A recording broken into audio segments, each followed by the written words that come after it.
Daniel Carter opened the door expecting a delivery. Instead, a man in a suit stood there holding a folder. He looked Daniel in the eye and said something that didn't make sense at first. "You need to leave this property." Daniel laughed, because Daniel and his wife Emily had already paid for the house. Every dollar, $400,000 in cash. But the man calmly explained something that would destroy their lives in the next 10 minutes. They didn't own the house, and the person who convinced them to buy it was someone inside their own family. They were the kind of couple people root for. Young, smart, hard-working, the kind of love story that begins in a college library and feels like it has nowhere to go but up. By the time they graduated, they already had a plan for their lives. Good jobs, a small wedding, a house of their own before they turned 30. And for a while, everything was working exactly the way they hoped. But 12 months later, that dream would collapse in a way neither of them could have imagined. Not because they were reckless, not because they were irresponsible, because they trusted the wrong person, someone inside the family. Daniel Carter met Emily Brooks during their junior year at the University of Texas. He studied engineering, she studied finance. They met during a group project that neither of them wanted to be part of. But by the end of that semester, they were inseparable.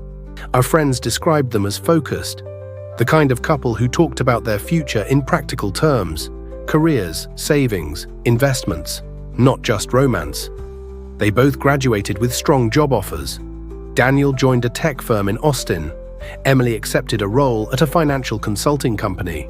Combined income in their first year, just over $130,000. For two people barely out of college, it felt like they were ahead of the curve. Like many young couples, they had one big goal, a home, not a mansion, just something they could call theirs, a backyard, a place to start a family. But the housing market was moving fast. Every listing disappeared within days. Prices kept climbing. Daniel and Emily worried that if they didn't buy soon, they might never be able to afford it. That's when Emily's uncle stepped in. Her Uncle Michael was the kind of relative families often look up to. Confident, successful, always talking about real estate deals and investment opportunities. He told them something that sounded like a miracle. He knew about a property, a house that the public hadn't seen yet, a private sale, no bidding war, no competition. But there was one condition. The seller wanted cash. Daniel and Emily didn't have that kind of money. But Uncle Michael had a plan. They could borrow, family loans, personal credit, even a short-term private lender. "It's temporary," he told them. "You'll refinance once the house is in your name." The math looked scary, but the opportunity looked perfect. And when someone you trust speaks with confidence, doubt becomes quiet. Within 3 months, they had done something most financial advisors would warn against. They borrowed heavily. Family contributions, personal loans, credit lines, everything combined to reach the purchase price. Just over $400,000. They paid it in cash. And for a moment, it felt like they had won. The house was beautiful, a quiet street in a growing Austin neighborhood. 2 bedrooms, a small yard, hardwood floors. The kind of place that feels like the beginning of adulthood. They moved in immediately. Friends came over, photos were taken, their future seemed locked in place. For 6 months, nothing seemed wrong. Then one afternoon, someone knocked on the door. Daniel opened it, expecting a delivery. Instead, a man in a suit stood there holding a folder, and he introduced himself calmly. He said he represented the legal owner of the property. Daniel thought it was a mistake. He explained that they had already bought the house, paid in full. But the man said something that made Daniel's stomach drop. "This house was never legally transferred to you." The documents Daniel and Emily signed were not legitimate property transfer papers. The house was tied up in an ongoing legal dispute between relatives of the previous owner, and the person who accepted their money lacked the legal authority to sell the property. And the man who arranged the entire deal, Emily's uncle, the money was gone. The house legally belonged to someone else, and the loans Daniel and Emily had taken to pay for it were still very real. $400,000, debt, with no house attached. The legal battle that followed lasted more than a year. Lawyers, court filings, endless paperwork. In the end, the court confirmed the truth. The property had never legally changed ownership. Daniel and Emily had been victims of a real estate scam. What hurt the most wasn't just the money, it was the betrayal. Trust inside a family had been weaponized. Emily struggled with guilt. Daniel struggled with anger.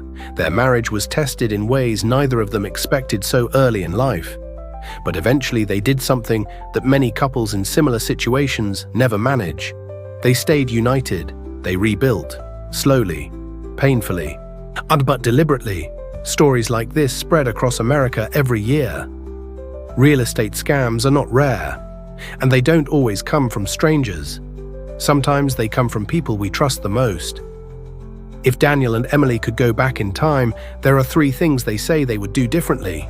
First, always use a licensed real estate attorney and title company. Never transfer money for property without a verified title search. And second, never rely on private deals without independent verification. If a property isn't listed publicly, there must be legal documentation explaining why. Third, never rush a financial decision because of fear of missing out. Markets move, opportunities return, but rushed decisions can follow you for years. Daniel and Emily eventually rebuilt their finances. They paid down the loans, saved again.